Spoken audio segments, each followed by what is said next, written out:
What's up, Trainiacs? We're back. Welcome to the first Triathlon Newsday Tuesday in a month and a half. Despite me being away, the world of triathlon continued on and things happened. In today's Triathlon Newsday Tuesday, new pro triathlon YouTube channels got started, iconic races get canceled, and there were actually a couple of races. I had to dig deep for them, but they happened.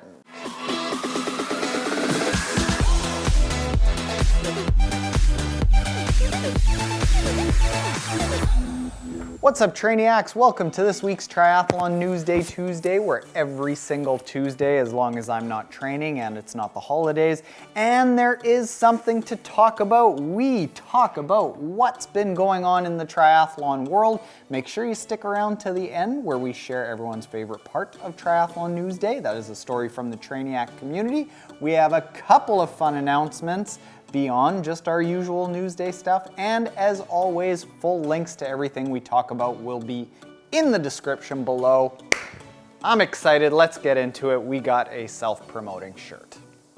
First little bit of news is that our pal Sarah Crowley, the 2017 third place finisher in Kona, who arguably in 2017 had one of the best seasons in triathlon and has been on the podcast, started recommitting to her YouTube channel now. We helped Sarah get her followers up earlier last year, but she is recommitted, hired a videographer to do regular content. She put out her first video talking about kind of her history in triathlon, coming up all the way from where she started when she was learning how to swim and all the way to today. It's a really nice video. Go check it out in the description below. Congratulations, Sarah. Keep it up. Next, less good news, a little bit disappointing, is that after coming back from being canceled, the Wildflower Triathlon Festival announced again that they are canceled for 2019. They announced this on their Facebook page, said that they will be back in 2020, and that athletes who were registered for 2019 have the option to get a refund or get priority entry into next season. Now, this is very unfortunate because this has been one of the most long-standing, most popular races out there on the triathlon circuit, and it's also one of the most difficult, so people love to hate it. We hope you come back, Wildflower.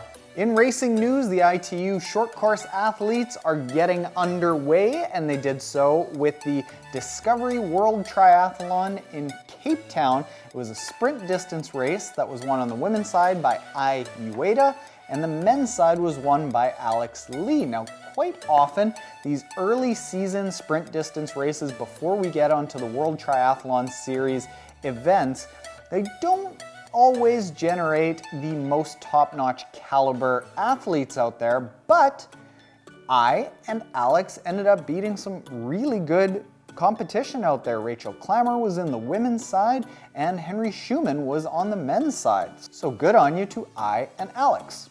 Impressive stuff. Fast times. And in Ironman racing, it's been very, very quiet. There's not a lot to choose from over the course of January, but Ironman Dubai happened about a week and a half ago now. It was won on the men's side by Adam Bowden in 3:40.11, while the women's side was won by Holly Lawrence in, get this, 4 hours, 4 seconds. Now, it's very common that we see times in the 3:40s for the men's races, but seeing something flirting with 4 hours, especially with Holly Lawrence having been coming back and forth a little bit in and out of injuries, good on you for coming back. That's an amazing time. Trainiac clap. Now, 2 fun bits of self-promotion beyond just Team Trainiac being live at teamtrainiac.com. Get yourself a free 14-day trial, try it out. The Scody Trainiac kit shop is once again open just for the next week. We're doing a run of all the Trainiac gear. I don't make a dime off of you buying this. We've just set it up and every few months open it up. We now have the addition of the much requested Trainiac trucker hats. They look okay. We've also got some Trainiac shorts, Trainiac kits, and people that got in on the last order of Trainiac gear, they dig it. It looks good. Also, the Triathlon Taren podcast is still up and running, even though I was traveling over all of January. We've had some really good podcasts out there. Some one-on-one, just me and you talking about training. Patrick Lange, two-time Ironman world champion, was on, had great feedback about that. And later tonight, we are going to interview Martin Gebala,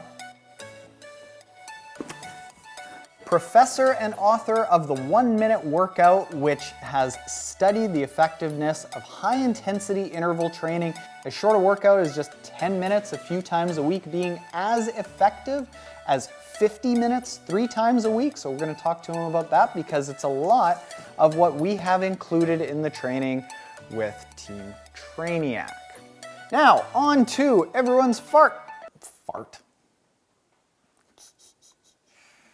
You heard that? Yeah, because you screamed fart. I did. On to everyone's favorite part of Triathlon News Day. That's the story from the Trainiac community, and this story comes to us from Anya and Menandi, 2 South Africans living in Taiwan. A little over a year ago, I came home one day and I asked my wife what she thinks of the idea of doing a triathlon. I have no clear recollection of why I felt the urge to suddenly and totally out of the blue do something that I've never done before or showed much interest in the past. But she said, yes, why not? Off the bat, we entered ourselves into an Olympic distance race and washed the dust off our hybrid bikes. Neither of us have ever done any endurance training, and we both come from a netball, sport similar to basketball, background. So we are truly the definition of beginners. We took baby steps in all 3 disciplines and tried to learn as much as possible over the internet and local triathlon groups. 5 months later, we completed our Olympic triathlon with just a few minutes before the cutoff time to spare. It wasn't pretty, and the 4 hours included a lot of swearing and, yes, crying. But somehow we managed to drag ourselves over that finish line, and that's where the love of this sport really manifested itself. We've had endless conversations about why we're suddenly shaping and planning our lives to fit in these new training schedules and picking up extra work to save for new bikes, and why we're waking up in the morning with a newfound purpose. Because from an objective perspective, it really doesn't make a heck of a lot of sense. Why are we making all of these sacrifices for something that will always just be a hobby? We're still trying to find the answer to that, but we think that it boils down to finding out that you're capable of doing so much more with your body than just work, eat, and sleep. Surprising yourself and overcoming boundaries and labels that you've set for yourself is so freeing.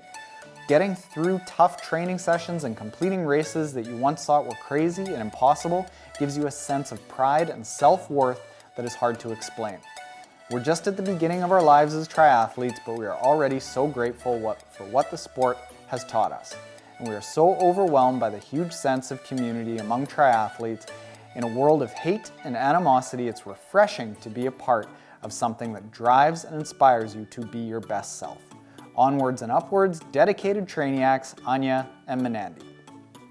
Normally I like to add my 2 cents about that, but that's it.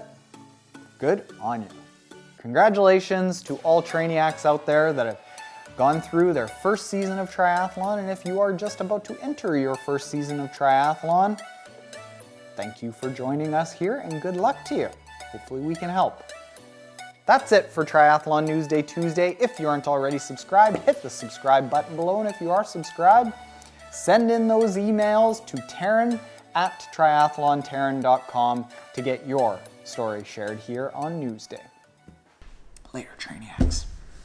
I yelled fart.